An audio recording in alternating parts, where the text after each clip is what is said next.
Filthy.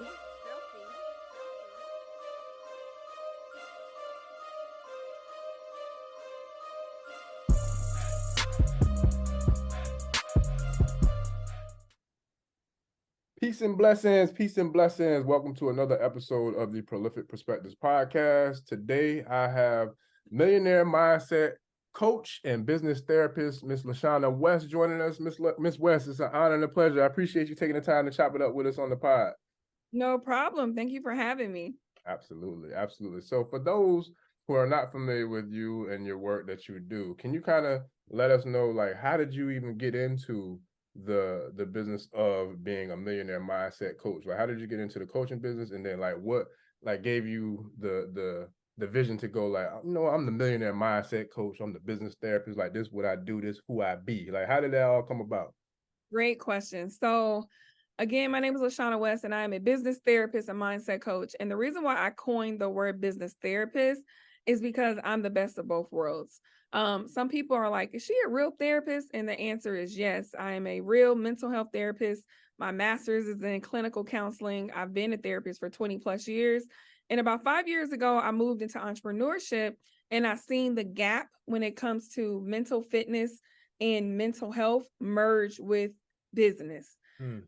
Most of my clients, once I started working with them when I was a general coach, I noticed that unresolved trauma and imposter syndrome and fear and worry and doubt was literally the foundation on why they couldn't go live or activate the marketing plan that we put in, or even just show up for their business. And I refined my offer, my messaging, and now I literally help you move the mental blocks that's stopping you from launching and growing so you can live the life that you crave.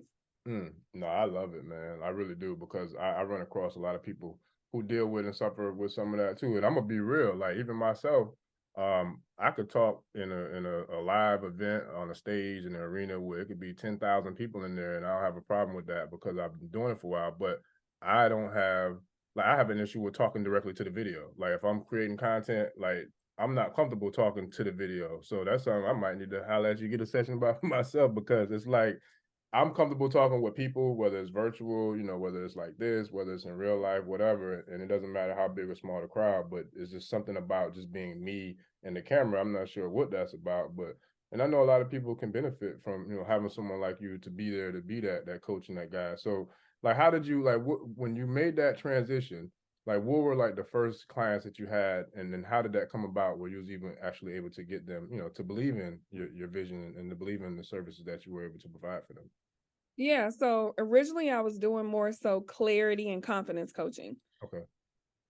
And that's what I thought it was. But I've been doing the business therapy since day one, right?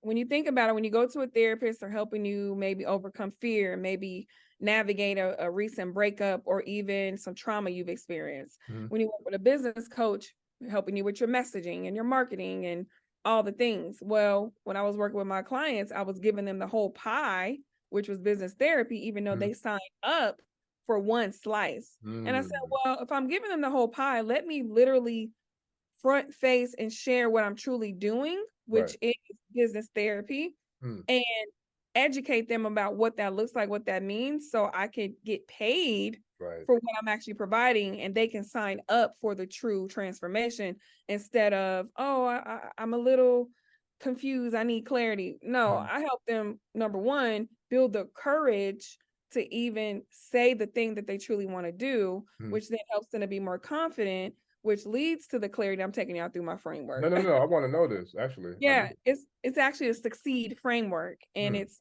courage, clarity, confidence, content. Because once you're confident, then the content will flow. For example, you say you have a problem with talking in the camera. Like, we haven't dissected it, but more than likely, you're probably in your head over analyzing about what you need to say, and it's not flowing. And then when you got that little apparatus in front of you, it's just too much going on. So for you, what you want to do, and I don't know if you've tried this yet, you might even want to have like a couple sticky notes about what you want to say. That way the camera's here, but the sticky notes are here. So your eyes might divert a little bit, but you have that little support. Not saying you don't know what to say, but sometimes if we have so much going on, it's just a lot of mental chatter. And then from there, try, test, and tweak. rinse and repeat. The more you do it, the more comfortable you'll be. Mm. So even if you don't post the stuff, you still need to be doing this a few times a day, even if it's like a 60-second clip. And the more you do that and get your reps in, you already know the vibes. It's going to be easy peasy to where it's no longer an issue. It's just all about habit change. Nah, that's powerful. And you know what? As you're saying that, I'm traveling in my mind. That's literally how I was prepared for public speaking before I knew I was prepared. And how I started is I do spoken word. Like I like to write poetry and spoken word. And like when my sons were young, they were like, I don't know, they were young, like 2, 3, 4, whatever. But every night I would like read or I would recite poetry to them before I went to sleep, put them to sleep. Instead of bedtime stories, I would perform spoken word, like literally like I'm on stage. And it wasn't even, I guess subconsciously the creator kind of like set me up to do that, but I didn't do it thinking I'm gonna be a speaker one day. I had no idea I ever would get into that, but it was just something for like, quality father-son time. Yeah. But what I saw is years later when I did find my path to speaking, I already kind of had developed a little bit of a stage presence because I practiced at home, in the bedroom with my sons, giving them a nighttime spoken word event. So yeah, that makes sense. That really resonates, and it makes sense that you say that. Yeah. And the last part of your question was, how did I get them to buy in? They were already bought in. I was the one that needed to buy in and get clarity on what I was truly providing. And that's why I was getting rave reviews. They're like, oh my God, when you work with Lashana, da da da da da. And I'm like, okay, this is the impact, this is the transformation. I need to articulate that. And I always say we are our own target market. So the same thing that I had to navigate and move through is what I help my clients do now. Wow. Now that's what's up. I love it. I love it. And you're very I noticed that you're very strategic and you're very intentional with correcting people on this. Like I don't think you can take your coach hat off. Do you ever take it off, or is it just because I know being around you and we're in similar circles in different communities, I see you check people on the regular, like like in a positive way, but Right. it's like she don't play. So is that something that is just all day, every day, or can you take off the hat sometimes and not be a coach or a therapist? No, and I'm about to check. I'm about to check you. We about to reframe. So you're seeing it as I'm checking, right? Right. But because of my personality, and I'm a high D, if you're familiar with the DISC assessment, which I know you are, quick with decision making, very assertive and confident in how I feel. So if I see something, I'm literally not going to be able to sleep. I'm going to be in my head hours later because I did not share about the situation. And the strength that I have is presentation is very relatable. So even if I'm quote unquote checking someone, it doesn't come off like that. Like it's with love and with intention, which I would give the credit to my therapy.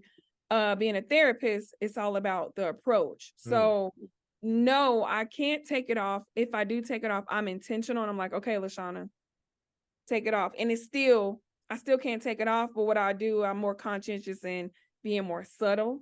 Right. For example, if I'm dating, I would want to take it off, but sometimes it's hard. So I'm like in my head to make sure that I'm not too coachy, if that makes sense. It's definitely a double-edged sword for sure. Oh yeah. No, I get it. Trust me. That's how I am with business. Like like my wife get tired of me talking about business because it's all I talk about, but I love it, and I'm passionate about it. So it's like, and I can see how it gets, tiresome. Somebody always talking about the same thing, but it does help because even like with my best friend, for example, if we're talking and he's like, I'm about to try to do it. I'm like, no, I'm going to do it. You know what I'm saying? And I say it, but in a real confident way, but because I know he can do it and he's capable of it. So I think it's needed. And then, people appreciate that because I've had people do that to me as well. And it definitely makes me, it makes me feel a lot better having someone around me who can give me that kind of, constructive criticism or just, that type of positive feedback or positive push. For sure. That's what's up. So like, as far as I'm sure you've worked with a lot of different people in a lot of different like industries and niches and different business like worlds. Like what are some of the main, or do you have like a theme of client that you typically work with, or is it just like kind of like whoever sees the value in the products and services that you offer, and then they're ready to jump into it and to benefit from it? Yeah. So right now I work with new and emerging entrepreneurs. That's one set. I also support CEOs and leaders, hence what I do for BBI. Right. And then what I'm rolling out in 2024 is helping therapists move from the couch to coaching. Exactly what I did. So I want to show therapists that they can make their own lane, make their own money and their own impact doing what they love to do, with no strings attached. Red tape, doing the clinical notes and running the payments through the panel at the health insurance. So I'm opening up this new lane. I think it's very key because they're very underpaid and make a lot of impact. Right. And you just don't know what you don't know. Like I have therapist friends who are having 20, 30 clients making 50, 60K when they could start their own program and make that in a quarter or even in 6 months. You know what I mean? Right. So basically it's more so of the pain point rather than the niche. Gotcha. Whoever is struggling with imposter syndrome, overthinking, overanalyzing, shrinking, not really being assertive in their voice and lacking confidence, those are the clients that I serve. Wow, that's what's up. Now, what does imposter syndrome mean? Like, what is your definition of imposter syndrome? Yeah, so I'm glad you asked. I know a lot of people throw that word around, but in short, it's the inner critic telling you you're not enough, you don't belong at the table, and at some point, everybody's going to find out that you're a fraud. Gotcha. 90% of people in the world struggle with it. I'm talking about from Beyonce, Serena Williams, Drake, Oprah. Everyone has struggled with it at some point in their life. And the biggest thing is being aware that it's facing you and then addressing it. Another thing about imposter syndrome, it impacts high achievers and the ones who really are dope. And everyone around them can see how brilliant they are. But how I say it is, I say you're hating on yourself. Yeah. No, right. Yep. That's right. So, I've struggled with it. And that's why I'm able to be so well versed in it, is because at the end of the day, new levels, new devils. Absolutely. That's fact. So you're in corporate trying to get out of corporate. Okay, you've gotten out, but now you're facing imposter syndrome. Okay, oh my God, will I have to go back? Is this really real? Let me pinch myself. Then you hit your first 6 figures. Here we are, millionaire. Here we are. It continues to come back. But the more you work on it, the quicker you're able to address it because you've already addressed it in the past. No, I love that. And that's powerful because I know I definitely have dealt with it. I feel like everybody has dealt with it because and that leads me to my next question, which I know you have a dope answer for. But my thought process in terms of life, and especially when it comes to therapy, is that everybody needs therapy. If you're on the planet Earth, you need therapy. And I know that for a fact because I know I live with things I haven't dealt with. I live with things I haven't addressed. I live with things I know I need outside help with. And so when it comes to that, what is your take on not only the benefits of therapy, but how mandatory and necessary therapy and being able to seek a therapist for anyone, not just entrepreneurs, but people in general? Like, what is your thoughts on that? Yeah, so just like when kids have to have certain immunizations before they can go to school, we go to the dentist at minimum every 6 months. Every year you need a PCP. I believe that therapy should be right there with all of those prerequisites because it's something that's internal and something that you really can't see until you're in crisis and it might be too late, right? So whether it is holistic healing, talking to a pastor, mental health, medication, whatever it is, support is necessary. So I'm not saying you must go to a therapist, but you must seek support and guidance from someone. And more than likely, that's a neutral party. Because if you don't, you can be enabled. Oh, you'll be okay. Everything gonna be fine. Go pray about it. When you literally could have chronic depression or PTSD. So a lot of times you need a professional, someone who is well versed in the expertise to at least give you a baseline of what's going on. So yeah, I think support, mental health checks is mandatory, and what that looks like is literally up to you. No, I love it, man. Like this. Yeah, this is definitely needed. Even these conversations are needed. And I know, like, being someone who I've worked in the school system for almost 8 years now, I've been able to work from elementary through college with students. And before COVID, it was a thing, but I noticed during COVID and post-COVID, the suicide rates, the depression, the children who are throwing suicidal ideology and things of that nature out there has increased significantly after COVID. What Yeah. are some of the things that parents or just family members in general can do to be there, to be supportive for family members who may be dealing with depression, who may be having suicidal thoughts, or who may be having, any type of dark internal, mental battles within themselves? What are some of the things that we can do as family members and people who are supporters of family members or friends to be there to maybe assist and guide them to try to get help, or to be their shoulder, for them to support them? Sure thing. So the number one is to pay attention to change in behavior and routine, Okay. right? So if you have a kid, they're introverted, they're usually quiet, they kind of stay under the radar. Don't just assume, oh, that's how they are, they're good. We should always have healthy suspicion, Mm. right? My Mm-hmm. daughter's 21. Mm-hmm. She lived with me. I still check her phone periodically. Mm. Okay. So Mm-hmm. when you got a middle schooler, a teenager, or even an elementary school student, no matter how old they are, periodic healthy suspicion checks. What are they doing when they come out of school? Are you looking in their book bag periodically? Mm. Checking their cell phone when they're on the game and they got the earphones on? What's going on? So we have to be fully present at all times Mm-hmm. and pay attention to the change in behaviors, right? Are they starting to get in trouble at school more? Are they coming home late? Are they coming home early? Right. I think sometimes we get so engulfed in what we're doing that we are on autopilot and we forget to check around at neutral times to Mm. see what's going on. I know even for me in the mental health field, when I was, doing therapy formally, so I specialize in at-risk youth, and we have something called a green bean statement. Mm. And what that is the kids like, oh my God, I just want to die. I don't want those green beans. Mm. That is a green bean statement. However, it's still our due diligence to say, oh, well, what do you mean by that? Right. Right. Like, is it you want to die because you don't want to eat those green beans, or are you having some suicidal ideation? Right. So even when my daughter is doing what she does, young adult, living life, and she makes certain statements like, man, I can't do this anymore, my antlers are up. Oh yeah.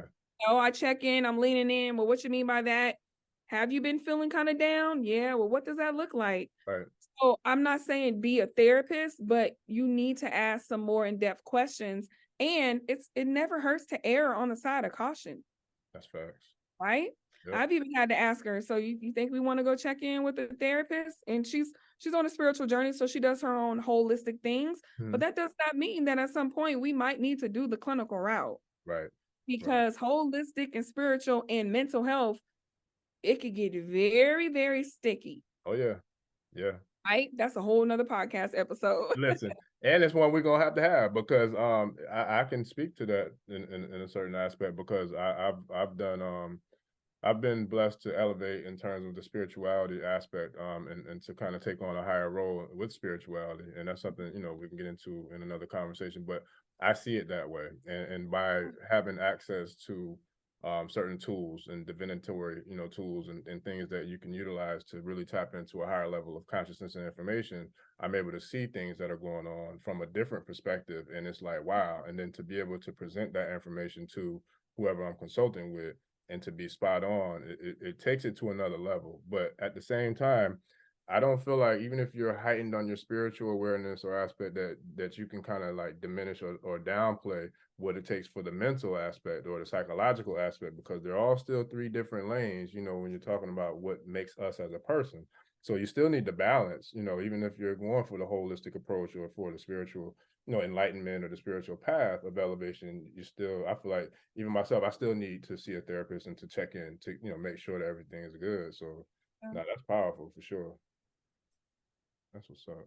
So now with that, what do you do when you give people, say you do identify someone who's struggling with imposter syndrome, or who's struggling with depression, or who's struggling, internally? Like, what are some of the steps or some of the practices or exercises that you give them to help get out of that funk or out of that phase?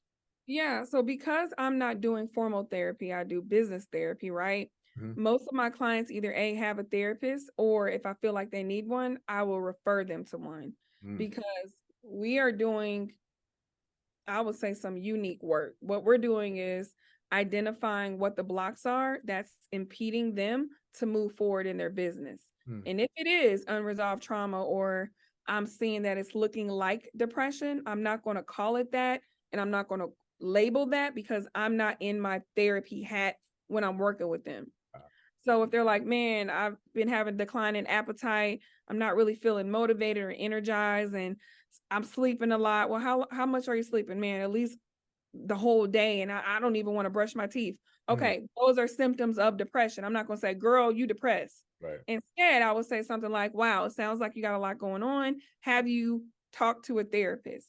No. Well, let's see if there's one that fits your needs, and just check in with them to see what is going on. So I'm not going to go, I have very clear boundaries. Gotcha. Because then I go into being a therapist, there's red tape, there's an integrity line. Right. I'm not their therapist. So I would just say that. Gotcha. So I'm helping them to uncover what they are, assess what it looks like, and then give them supports. For imposter syndrome, the first step is being aware. And then from there, I have an activity I call feelings versus facts. The feeling may be, I don't feel like I belong at the table. I don't feel like I'm enough, like I'm worthy. The fact of the matter is, you have the degrees, you have the expertise, you have everything that you need, and you are creating clouds of dust. And let's understand and figure out why. Right? So then that's what you call the deep work. So as we're doing that, I'm equipping them with coping skills, with ways to be more assertive and asking for help, and ongoing confidence building. So whenever that starts to come again, they can address it themselves instead of them having to process it with me. No, I like that. I'm giving you the cliff notes. No, but I love it, and it's something I definitely can see. I would look forward to working with you in the future, because one of the things that I do, which we spoke about, before we came on air, in terms of community building and things of that nature, I consult with people. Most of them are already in business and established business owners and entrepreneurs who I help with my products and services. But I know a lot of people who want to start businesses, but I feel like they may have the imposter syndrome going on, and they feel like they're not enough, when I know for a fact they are more than enough, and they are extremely talented, extremely gifted. For example, there's people in my circle who mentioned being on a podcast with me, and then when it's time to actually do the podcast, I don't hear from them. But I know them personally. I'm like, bro, you got it. You know what I'm saying? Like, you a fool. Like, people would love to hear from you. And I'm not, I'm the type where I keep it, I'm blunt and transparent. All thing, I'm not going to say something that makes somebody feel good. I call it for what it is, how I see it. And so, but I know internally there's something going on where they don't feel confident enough. Like, so how do you, from your perspective, being a professional, how do you push, slightly, but not to the point where you make them feel bad or worse, but you can give them that positive reassurance. Like, how would I do that? Like, to some people who I know are more than capable of being successful and taking the leap in business. Yeah, you want to ask more questions than you talk. Gotcha. Because we want to lead them to what we know is already there. So then we give them the illusion of control. And it's not like we are doing all of this. So Keisha, you signed up for the podcast, but you didn't show up. What's going on? Oh man, I wasn't feeling it. Why not? Man, I just hate my voice. Why do you hate your voice? Man, growing up, I was bullied. I used to be bullied because of my voice. Do you know that your voice is so unique that people would love to hear it? You could even do voiceovers. I never thought about that. Yeah. And then we assuming that XYZ, but it's really they are self-conscious about their voice. Right. And then maybe you go and find other people who have a weird, unique voice and how well they're doing and show it to them. Or you do the podcast, but it's not live. It's just a practice. They may need a practice run. Right. Right. It's going to take some more supporting, some more time. Right. But if you care, like we care, we're going to put in that extra time so they can get to where they need to be. Right. Right. And it's some hand holding throughout to where you don't have to hand hold. It's so exciting when I see clients I've worked with in the past that are literally, when somebody asked me, they was like, Lashana, what did you do to that girl? I went to school with her. She seemed like a whole new person. Right. I didn't do anything. I just created safe space for them to be themselves and nurture something they already had. And here we are. Right. So ask more questions and depending on the relationship, it's going to be some tough love. Right. No, I get it. It's going to be some, hey, I'm rooting for you. I see all of this, but I don't think you see it yourself. Mm-hmm. And if you truly want what you say you want, there's going to have to be some changes. And then just open up the floor, be quiet, Mm-hmm. and have the conversation. And it might be a referral to me. Yeah. But sometimes the conversation is like you stuck, you don't really know what to say because that's Right. not your lane. But Right. at least you have through the alley hoop to someone who can help them. Right. And you know I'm gonna dunk it. Well, I already know. Look, you might bring the rim down, man. You might mess around and pull that thing down, but that's what it's for, man. That's why I love having these conversations with, experts and people who, are specialists in their particular field or their niche. And this is one that's near and dear to me because I know so many people around the world deal with mental health or deal with, struggle internally. And it's really needed. It's so needed. And any chance I get to be an advocate, to have people like yourself on and just to have conversations or collaborate in any capacity, I'm all for it because I know how many people are struggling. And I think what I'm seeing now, and I'm extremely happy to see, is there's a lot of people who are getting rid of the old narrative of Black people don't get help or Black people don't go to therapy or Black people don't have therapists. So, you know what I'm saying? Like, I'm seeing so many more people. Matter of fact, Charlamagne the God is one who's a big advocate for mental health. And I love to see that with people who have a platform like that, who are, making it normal and making it, something that, it's cool. It's something that we need, but being proud and putting it out there. So with that, I come across a lot of people who want to start businesses and who want to get into business, but they don't have the confidence, or they feel like they don't have enough information, or they don't have this, they don't have that. What are some of the things you would do for a client to shut that crap down and to let them know that not only do you have it, but you're more than enough and you're more than capable of? Like, how do you fix those type of issues with people? Great question. That's literally my target market. And what I help them to do is to see, as long as they are at step 1, they can help a step 0. As long as you're at step 5, you can help 0, 1, 2, 3, 4. Stop thinking you gotta do all the things because you don't. Right? So we gotta identify, what are we brilliant at? What is that thing that we love to do that will do it for free? And we ain't got to look at a manual, look at notes, no nothing. It just flows. For example, you and I are just talking right now, right? Whenever I do events, I never have an agenda. Whenever I do speaking engagements, I just flow, right? That's because I'm in my lane. I'm not going to go to I'm not going to sign up for a tech speaking opportunity where I got to teach people how to build XYZ in regards to tech. No, I'm going to be speaking in my lane: mental health, imposter syndrome, confidence, mental fitness, leadership, self-awareness. That's all in my lane. That's because I'm clear about that, right? So they got to be clear about who they are, what they do, and what they want. And then stop trying to sign up for all the things when that's not even their lane. So the reason why they're like, man, I don't know if I know enough, is because you're trying to know too much. Why can't you just stick to the script? What is the thing that you love? Man, I love helping youth. With what? With managing their anger. Why? Because I used to be there. So why are you trying to help youth build a business when that's not your lane? Help them with their anger through all the things that you know, and your job is done. Does that make sense? It makes sense to me. It makes perfect sense to me. But this is what I'm gonna do, because I know you have the answer. How do you get those people to see that? Like, how do you reveal to them what their why is, or how do you reveal to them what their lane is, or how do you reveal to them what is that thing? Because that's one of the things I come across the most, is people that just don't know what they want to do. They don't know what avenue. Like, they might be in a specific, let's just say if it's someone in the tech field, but they have a passion for clothing, or they have a passion for maybe podcasting, but they don't have the confidence. How do you reveal or help a person figure out what their why or what their one thing is that's their lane for them to, once they figure it out, they can catapult and take off with it? Yeah. So number 1, it takes time. Okay. Sometimes I would say 75% we can reveal it in one session. Wow. And sometimes it takes them going back, doing some homework, coming back, and then we reveal it. But it's that first process that I told you. Number 1, brain dumping about what it is, all the things you love to do. And then what are the things that you love to do so much that you do it for free? And then we brainstorm together, how can we monetize that and what would that look like? And once they're able to see in black and white, because a lot of people sometimes they don't move until they get a roadmap, right? Not me. I'm a high D and a high I, but a low S and a low C when it comes to the DISC assessment.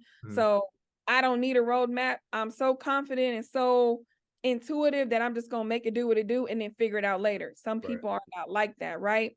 And so you got to be open to try, testing, and tweaking. That's my triple T method. Try it, test it, tweak it. I like that. Because did you know that entrepreneurship is a big hypothesis? Don't nobody really know what they're doing. Right. Yeah. Nobody. Come fight me. What's up? Yeah. Look, I'm the first one. I got to throw my hand because I know I went through it a lot. Okay. How do I know that? I'm seeing the same ads, the same emails, the same events, the same social medias of these same people doing the same thing, but tweaking it and trying it and testing it. Yep. Period. So I don't have a black and white answer for you, but my approach is very individualized depending on the situation and conversation, right? But in short, I help them build the confidence to say what it is that they really want to do. They know. Right. But they don't have the courage and the gut to say it. So instead it's, I don't know. Yeah, you do know. Right. And so creating that safe space to let them say it. Once they say it, they put it into the universe. And then I help them to really massage it and bring it to life. No, I like that. And that does help. I think it'll help a lot of people, really. Most people don't have someone like you to even talk to or even have the desire to want to go to someone like you, because I think at that point they realize, okay, this is going to happen. And now I can't just keep, pushing it off and kind of like keeping it under the radar, under the umbrella. Like I'm not going to be able to do something with this because of this, whatever the excuses are. And when they have somebody like you who going to identify and call them out on it and challenge them to make it do what it do, then at that point, you got to really start making it do what it do. Yeah. But not only that, some people don't know someone like me exists. Right. That's true. Right. I also, Andre, I partner with other coaches who have clients and who have communities, and they kind of white label me as part of the team, kind of like what I do with BBI. And if I'm working with you, when you see Keisha's, I don't know why I always use the name Keisha. That's just my avatar. I was just about to say, yep. You're like, okay, you're going to book a 30-minute session with Lashana. You're going to book an hour session with Lashana. Some people they got to meet with me first to get clarity and build confidence before they even move to the next phase of working with them. Because, correct me if I'm wrong, I know you got a lot of clients who pay you and you literally have to do so much work with them on confidence and mindset to where you can't even get to what they signed up for because they have that initial block. Yeah, I believe it. Wow. Yeah, that's a lot, man. Like we definitely gonna have to do some more of these types of shows for sure, because like I'm just thinking like even like because you have people, for example, and I'm sure you probably do with these too, the people who are in corporate America who are doing their thing as a professional, but they're tired of it and they want to take the leap to go into entrepreneurship or into business, but they're scared or they're fearful that they don't know how they're gonna make it work, or they don't know how they're gonna make it happen, or I don't want to give up making 100K to take the chance to make $1 million a year, but at the same time I'm more comfortable with the 100K, even though I feel like I deep down inside I really want to be able to make the attempt to make $1 million a year. But how do you like what do you tell those people? Because I know you've dealt with those. Yeah, well, they fall under the new and emerging. Gotcha. Right. So they would be new because they either haven't done it yet or they just stepped into it. And being that I literally did that 2.5 years ago, I've already walked in the steps. I've already been in a comfort job where I was making a good amount of money, I thought, but I didn't really feel valued. I was literally doing all the things and applying for leadership roles and promotions and never got them. And it made me stuck and stagnant, right? Until I built the courage to create the side hustle, which would be my business, until I moved my way out of it because it replaced my income and hit 6 figures for the first time by myself with no team as an entrepreneur. When I wasn't even making 6 figures in corporate. When I left, I was at 67. Wow. 40 hours a week or more, right? And what the thing for me was, well, my 401k and me and my daughter got insurance. Tell me why the insurance I pay now is $50 a month. Listen, And you and me both. when in corporate, it was 250. Right, right. And I'm up here tripping off of insurance. Yeah, yeah. And my 401k, I thought was a lot. I had 40K in there and I made that in a quarter. Right. So it's exposing them to what they don't know and showing them that it is possible. It's going to take some work, but they are capable. Yeah.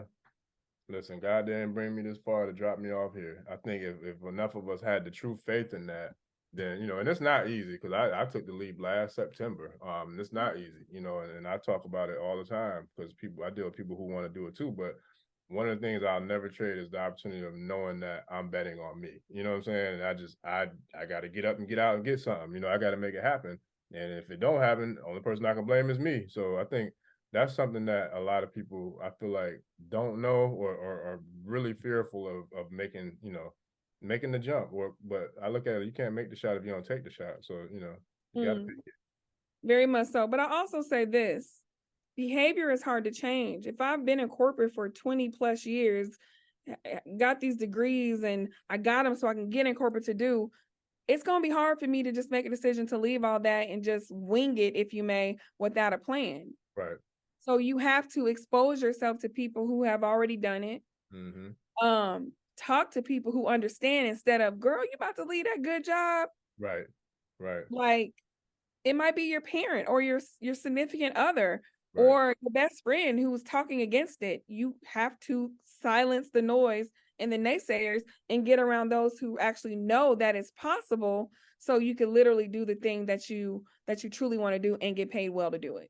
No, I love it, man. I love it. Listen, we got to do it again because I can't wait to clip it up and like share, pieces of this because it was jewels on top of jewels on top of jewels, and I think so many people I know so many people can relate to it. So I definitely want to get with you and make this happen again.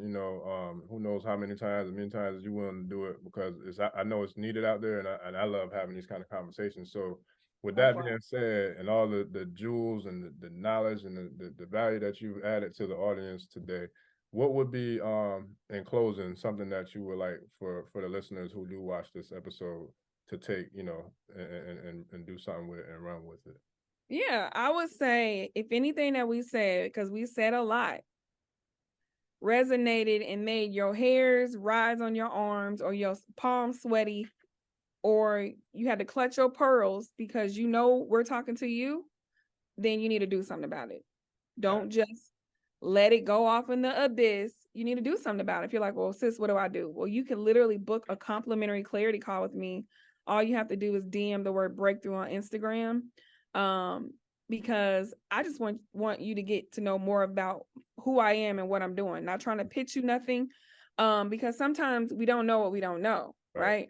Right. Some people I meet, they're like, oh my God, I never heard of imposter syndrome. That's exactly what I've been struggling with my whole life. Right.